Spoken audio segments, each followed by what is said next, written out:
சூட்டிருக்கு.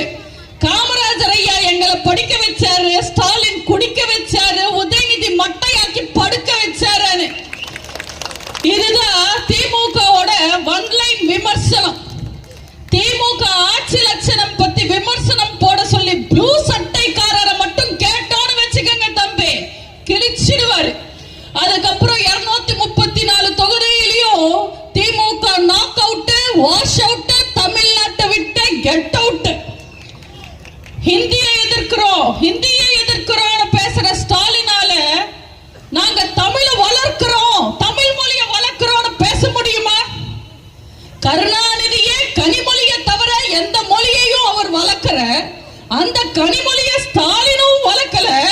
இவங்க எல்லாம் இன்னும் எத்தனை நாளைக்கு இந்த டிராமா போட போறாங்க?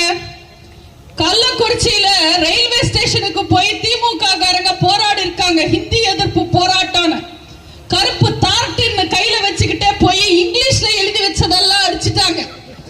திமுக கார ஹிந்தி படிக்கல சர்தா, அவங்களுக்கு எது ஹிந்தின்னு கூட தெரியாமல போராடுறாங்களா?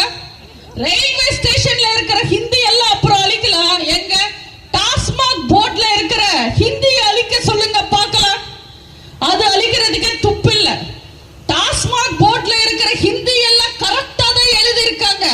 ஆனா உள்ள இருக்குமே எச்சரிக்கை போர்டு, அதுல குடி நட்டுக்கும் விட்டுக்கும் கெடுன்னு எழுதி இருக்காங்க. இதுதான் இவங்க தமிழ் வளர்த்த லட்சணம். இது ஒரே ட்ரெண்டிங் நியூஸ் Facebookல. நட்டுக்கும் விட்டுக்கும் கெட்டா இது என்னன்னு எழுதுறாங்க. இவங்க எல்லாம் தமிழை வளர்க்க போறாங்களா?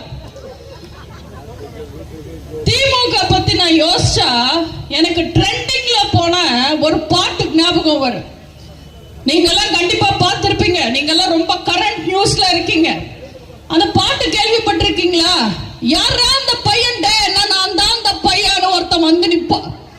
அதே மாதிரி கல்லூரியில பாலியல் வன்கொடுமையா, யாரா அந்த பையன், நான் தான் அந்த பையன் ஒரு திமுக காரன் வந்து நிப்பா.